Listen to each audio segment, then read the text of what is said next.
Hearts are pumping. Oh, you little beauty! Hello and welcome to episode 28 of Radio Cricket. That is 28, the same number of times that Duncan Fletcher has smiled in the past 2 years.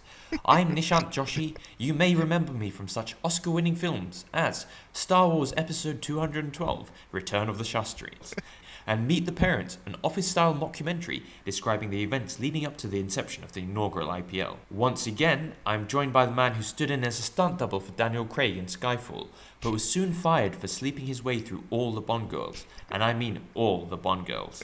And you thought Dame Judy just had a gammy knee. It is James Marsh. Yes, hello Nishant. Yes, licensed to disappoint women at all times. How are you? How have you been? Well, James, I've been doing very well actually. As you can imagine, I like to start off by wishing a very happy Diwali to all of our listeners around the world. So, James, as a devout Hindu, I would like to wish you happy Diwali. Well, thank you very much, and the same to you, Nishant, and all our listeners. I'm quite a long way from attaining nirvana at the moment, but never mind. That's one for our grunge fan listeners out there. But I must admit, it's not a festival that I've ever really experienced firsthand, as there were regretfully few Indian families, surprisingly, in the small Buckinghamshire village where I grew up. So, Nishant, for the ignorant such as myself, perhaps you could give listeners a flavour of what this Hindu festival means. Yeah, I mean, for those of our listeners who don't know much about Diwali, just imagine Christmas but with type 2 diabetes. Well, the history of Diwali is quite special, of course, and as our listeners will know, I am quite up to date on my religious mythology. Much like ancient times, fireworks are lit in order to ward off evil spirits, and in Suresh Rainer's case, bouncers. Oh dear, poor old Suresh. Well, Nishant, speaking of global celebrations, Obama won re-election this week, so what was your take on that? Yes, on behalf of Radio Cricket, we would like to, of course, congratulate Barack Obama, who becomes America's second ever black president. He joins the esteemed company of fellow Nobel Peace Prize winner and first ever black president, Barack Obama. Now, there are those who say that Obama has promised much and delivered precious little over the past 4 years, much like the ICC's anti-corruption unit. And as such, I have little hope for Obama's second term. Of course, Mitt Romney came in a close second, pulling in an impressive 126% of the vote in Florida. As we all know, Romney promised that he would introduce universal DRS and talking umpire robots built in his own image, and I think that world cricket is definitely poorer for it. Well, quite well anything to replace Billy Bowden, Nishant, I think. Well, Nishant, speaking of celebrating Indians, it remains to be seen whether this is a phenomenon we'll be seeing when the Test series against England gets underway on Thursday. It's been rather an interesting warm-up period for the tourists. There was apparently a monkey on the pitch during their final warm-up game, although that's actually been denied by Sachin. And Nishant, please. My main fear is that my brave compadres are going to be aping the performance of New Zealand against Oja and Ashwin back in August and September, when the Kiwis played those two with all the finesse of a teenage elephant unhooking a bra after too much cider. So, Nishant, everyone's talking about this spin battle and England's weakness against it. So, do you see this as the key point of the series where it's going to be won or lost? Well, if you look at England's history on the subcontinent, it's very poor, especially looking at the Test series in Pakistan, which was earlier this year. And they just have looked completely unconvincing. If you look at the way that Ian Bell and Owen Morgan played Syed Ajmal and Abdur Rahman as well earlier this year, and if you look at India's lineup this time round, Ravi Ashwin, it really does look like the danger man for the Indians, and really it's hard to see England coming away from the series with much to write home about. I really think that they're going to struggle against Ashwin, who really has matured into an excellent test bowler. I really did have my doubts about him as he started off transitioning from T20s and ODIs into Test cricket, but really he has made the world take note of his talent, and he really is not that far behind Syed Ajmal. In fact, he could well prove to be on a par with Syed Ajmal in Tests after this series.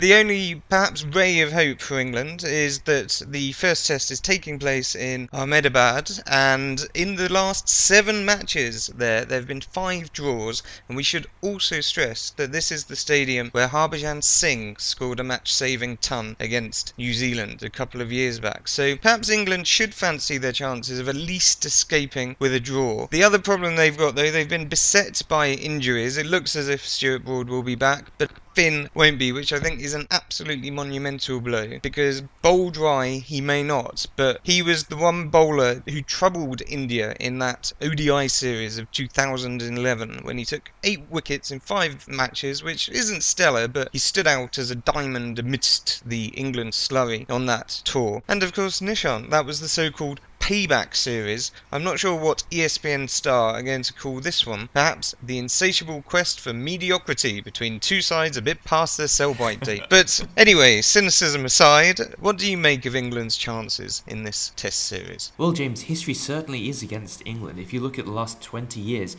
England have played 11 tests in India, and they've only won 1 of those. And if you look at this current England side, they have kind of been a bit frayed at the edges, perhaps, in the last few months. You've had sort of indifferent performances at times against South Africa in the English summer, and you had the retirement of Andrew Strauss, obviously a huge blow to England, both in terms of leadership, just the sort of rudder, the sort of anchor that he offered as a personality within the dressing room. One kind of poignant thing about Strauss was that he was a sort of character who did a lot of things right, but you wouldn't even know that he did anything at all, which is a sign of a very good leader, I feel. And if you look at what's happened in his absence, especially the shitstorm of Kevin Peterson kind of blowing up in the ECB's face, it has kind of been embarrassing without him, and you kind of worry about what could go wrong for England if they do have another one of those dressing room contretemps. Well, I completely agree, Nishant, and I think this is where Cook's captaincy is going to be so important. Will he be able to sail the ship through troubled waters should they arrive? And of course, he's a player who first made his name in India when he made his debut back in 2006, and I actually christened him then the knee trembler of Nagpur, because he not only scored a century on debut, but I think he also set pulses racing of quite a few Indian ladies during that tour. So I think he will be absolutely vital. But again, just on the statistical front, I think England really are up against it. India have only lost 2 matches at home in the last 5 years. And now to goings on down under, as we saw Australia and South Africa play out the first test in 2 months in what was a high-scoring bore draw, some might say, but it was punctuated with several very interesting events. We did see Jack Kallis score another magnificent 100. We saw Michael Clarke with a man-of-the-match performance with 259 not out, and perhaps selflessly declaring before he afforded himself the opportunity for a triple century as well.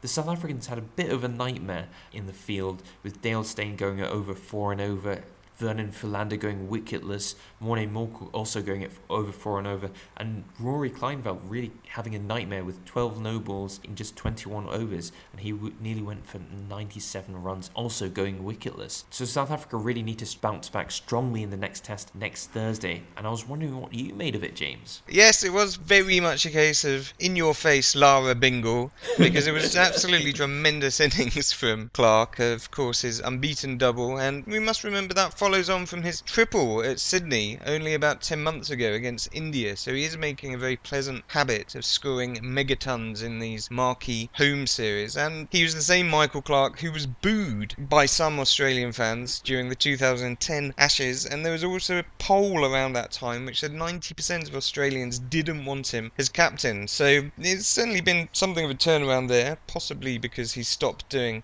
so many skimpy underwear photo shoots. But in terms of the match itself, I mean, South Africa were absolutely cruising, and then they had to actually save the match, and key to both of those situations was indeed Mighty Jacks, and that led to some inevitable chit-chat about whether he's the greatest all-rounder of all time. So Nishant, I just wondered, what's your take on this? We've not heard enough about this subject in the last couple of days. Jack Kallis really is one of the greats. He is like Britney Spears in reverse. He just gets better with age. And if you look at the stats, it really does back up that theory that he does not get enough credit. But by the same token, by discussing all the time whether or not Jack Kallis does or does not get enough credit, does he by implication receive enough credit? If you look at the stats, then after 156 tests, Sachin Tendulkar had 12,429 runs with 41 test centuries, and after the same number of tests, Kallis has 500 runs more with 3 more centuries. Add to this the fact that Kallis has 572 international wickets, whereas Sachin is lingering on a rather paltry 200 international wickets. Really, I do have to kind of agree with the Channel 9 commentators for once in my life, say my Hail Marys and say, yeah, Kallis does not get enough credit. Oh yes, I completely agree, Nishant. And you know, people say he lacks panache, but for me, one look at a Kallis cover drive makes me think that Rihanna is giving me a head massage whilst feeding me a chocolate orange. I suppose his rival for the title of greatest ever all-rounder is this Gary Sobers chap, who himself amassed 8,032 test runs and took 235 wickets, as well as, of course, as scoring a world record 365 at the age of just 21, and being able to bowl in 3 different styles: left arm orthodox, wrist spin and fast medium. Bit of a show-off then, really. Yeah, bit of a show-off, exactly. Yes, he's a deeply unpleasant man, of course. Despite Kallis's cover drive, I think Sobers, of course, was undeniably the more aesthetically pleasing player, and it's always aesthetically pleasing to see him in attendance at West Indies home matches, which he often still is. But for me, I think Kallis, despite the fact he looks like he's got Donald Trump sitting on his head, has to be the greatest all-rounder of all time. Well, that brings us to the end of another episode of Radio Cricket. Thank you once again for joining us this week. But before we leave you, I would like to put on the table someone who perhaps has flown under the radar this week somewhat.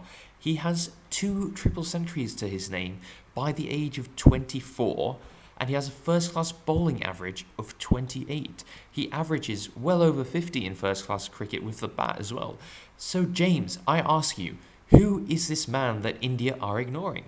The answer to that question is always Tiwari, Nishant, but I presume you're not talking about him. Well, in this case, it is quite appropriate that in this Diwali week, Ravi Jadeja has scored another triple ton, because he really is living proof that if you pray hard enough, even the wildest, most unrealistic dreams can come true.